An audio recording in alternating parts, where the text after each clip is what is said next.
ini kisah nyata, bukan karangan, kisah nyata. Ada seorang pemuda, itu banyak berbuat maksiat. Tiba-tiba ada sentuhan di jiwanya, datang hidayah, dia berubah.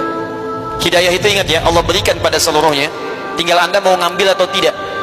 Panggilan sholat bukan pada panggilan orang rajin saja, yang gak ke masjid pun dengar adzan. Cuma dia mau nggak mendengar itu dan meresponnya.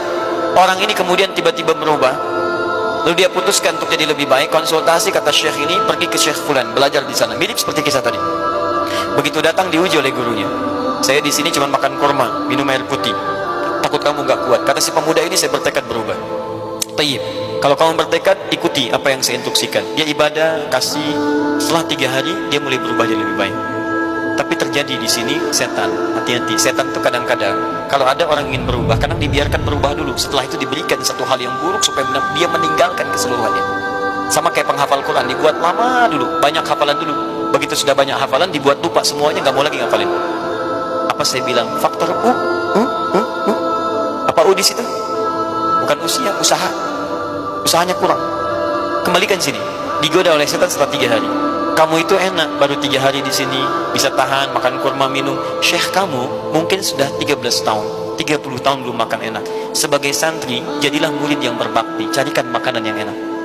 Toh, masyarakat menghargai syekh kamu, minta dikasih. Dia keluar dengan niat bakti. Bayangkan, setan tidak melulu membawa ujaran dan godaan dengan perbuatan maksiat. Langsung, kadang-kadang dengan ujian-ujian yang sifatnya kebaikan. Datang dia cari makanan enak. Begitu lewat, lihat sini.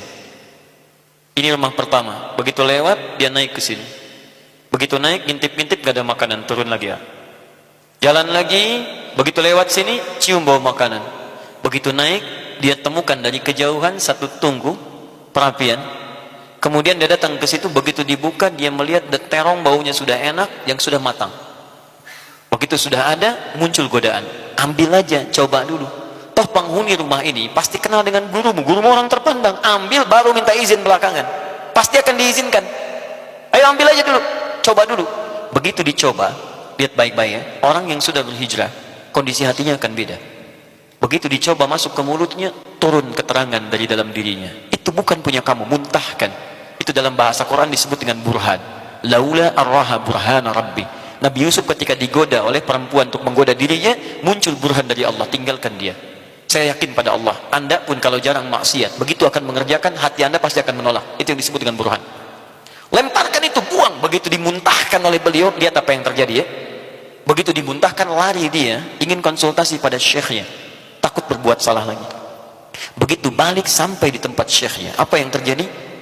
Ternyata di dalamnya sedang menemukan seorang perempuan, sedang konsultasi di depan syekhnya, dan di luar pintu ada seorang syekh, bapak yang sudah tua. Begitu melihat si anak muda ini, syekhnya langsung mengatakan, ya bunayya ta'al, panggilan sayang, nak sini, sini. Begitu datang, kata syekhnya, ini ada perempuan, telah ditinggal wafat suaminya, masa idahnya telah hilang, dia ingin bebas dari fitnah, dia mencari suami yang bisa mendampingi dia lebih baik, saya tunjuk engkau jadi suamimu. Kata anak muda ini, tapi syekh, saya kan gak punya apa-apa, saya tumpang pada anda, makan kurma, minum air putih, apa yang bisa saya berikan padanya? Kata syekhnya, kamu jangan khawatir, ini perempuan diwarisi harta yang cukup banyak, dia hanya memerlukan pendamping yang bisa meniti dia untuk ke surga, bimbing dia untuk sholat dan sebagainya. Saya tanya pada teman-teman, kalau ditawari tawaran seperti itu, anda menerima atau tidak menolak sama sekali? Nah, ini nanya dulu. Begitu dapat keterangan seperti itu, kata beliau, baik, saya terima.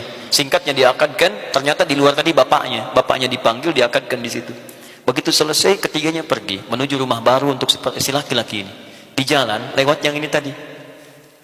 Begitu lewat yang ini, dia mau bersegera untuk jalan. Ternyata si perempuan tadi pun mengikuti berjalan. Dia tenang, ini ternyata bukan rumahnya.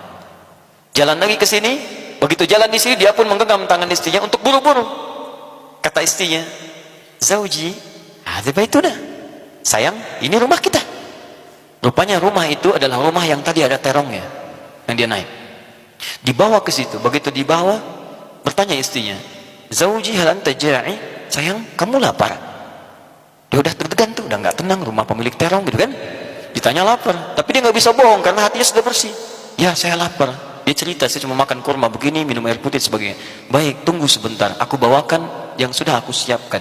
Rupanya terong tadi itu disiapkan untuk menyambut calon suami barunya. begitu melihat terong terjadi sesuatu pada dirinya, apa yang Anda lakukan pada saat itu? Dia bertanya, manakala bazinjani, siapa yang makan terongku ini? Kalau situasi seperti itu, saya tanyakan pada Anda apa yang mau Anda katakan? Jangan salahkan kucing, awas, hati-hati. Karena kita tidak adil, yang keluar perempuan disalahkan kupu-kupu, kan? Yang cari laki-laki disalahkan kelinci. Lihat sini, ini orang jujur, keburukan sudah hilang, kebaikan muncul. Begitu demikian dia ceritakan kisahnya. Lihat kalimatnya, wallahi tadi terjadi begini, saya tergoda datang ke sini, saya kemudian coba, tapi saya muntahkan semua, sampai saya kembali, saya ingin taubat, saya ketemu kamu, tiba-tiba dinikahkan. Perhatikan bagaimana Allah membalik semua keadaan. Ketika mendengar kalimat itu, apa yang keluar di lisan perempuan ini? Saya yakin, demi Allah, kalau perempuan sekarang bisa mempraktekkan lisan perempuan ini, aman kehidupan semuka bumi, seakan-akan rumah itu surga. Lihat kalimat istrinya ini, wallahi, secuil terong yang kau muntahkan karena Allah tadi, sekarang Allah ganti dengan semua terongnya, tempat terongnya, plus pemilik terongnya. Wallahi, secuil terong yang kau muntahkan tadi, Allah ganti kemudian dengan terongnya, seluruh terongnya, tempat terongnya, plus pemilik terongnya. Jadi begitu Anda hijrah pada kebaikan, awalnya memang kayaknya nggak menyenangkan, biasa kumpul-kumpul, datang ke masjid, awalnya nggak mudah, tapi begitu Anda merasakan kenikmatannya, ketinggalan sekali taklim, gelisah Anda, kayaknya saya ketinggalan, silahkan pulang dari sini cari terong, ya. Sekitar itu, besok kamu.